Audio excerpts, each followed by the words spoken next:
Gen Energije smo zelo veseli, da smo pridobili energetsko dovoljenje za drugi blok jedrske v Krškem.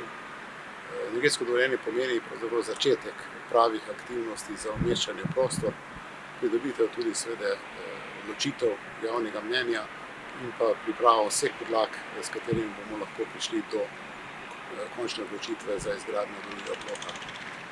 Samo seveda energetsko dovoljenje pomeni tudi, da je Gen pripravljena na te izzive, zato da seveda zagotovimo Sloveniji pravzaprav nizkoogljično, predvsem pa trajnostno usmerjeno energijo za energijo prihodnosti. Od tu naprej gredo postopki umeščanja v prostor, ki seveda pomenijo čezmejne presoje vplivov na okolje in seveda javna diskusija o izgradnji drugega bloka, potem izza tega odločitve za izgradnjo, potem seveda samo pridobivanje ponudb, pridobivanje gradbenega dovoljenja in izgradnja. Mi računamo v optimističnem scenariju nekje do 5 letih pride do gradbenega dovoljenja in potem nekje 5 let izgradnja.